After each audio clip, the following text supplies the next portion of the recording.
కశ్మీర్లోని పహల్గాంలో జరిగిన ఉగ్రదాడి గురించి అందరికీ తెలిసిందే. ఈ ఉగ్రదాడిలో మతం చూసి మరీ టెర్రరిస్టులు కాల్పులు జరిగినట్టుగా తెలుస్తోంది. ఈ దాడిలో దాదాపు 26 మంది మరణించినట్టుగా సమాచారం. బైసరన్ లోయలో జరిగిన ఈ రక్తపాతాన్ని చూసి దేశమంతా వణికిపోతోంది. ఆగ్రహ జ్వాలలతో ఊగిపోతోంది. ప్రపంచ దేశాలు సైతం భారత్కు అండగా నిలబడుతున్నాయి. ఉగ్రవాదాన్ని ఏరిపారేయటంలో భారత్కు అండగా ఉంటామని ట్రంప్ హామీ ఇచ్చాడు. ఇక ఈ ఘటనని భారత సినీ పరిశ్రమకు చెందిన ప్రతి ఒక్కరూ ఖండిస్తున్నారు. ఈ క్రమంలో సాయి పల్లవి వేసిన ట్వీట్ మీద ఇప్పుడు మళ్లీ చర్చలు జరుగుతున్నాయి. పహల్గాం దాడిలో జరిగిన నష్టం, కలిగిన బాధ, ఏర్పడిన భయం నాకు వ్యక్తిగతంగా జరిగినట్టు అనిపిస్తోంది. చరిత్రలో జరిగిన భయంకరమైన నేరాల గురించి తెలుసుకుని ఇప్పటికీ అలాంటి అమానవీయ చర్యలకు సాక్షిగా ఉండటం వల్ల అప్పటికీ ఇప్పటికీ ఎప్పటికీ ఏమీ మారలేదని అర్థమవుతోంది. ఆ జంతువుల సమూహం మిగిలి ఉన్న ఆ కొద్దిపాటి ఆశను తుడిచిపెట్టేసింది.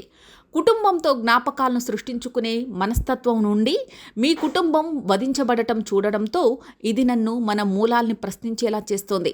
నిస్సహాయంగా, శక్తిహీనులుగా కోల్పోయిన అమాయక జీవితాలు, వేదనకు గురైన కుటుంబాల కోసం నా హృదయపూర్వక సంతాపాన్ని తెలియజేస్తూ వారి కోసం ఆ దేవుణ్ణి ప్రార్థిస్తున్నాను అని సాయి పల్లవి ట్వీట్ వేసింది.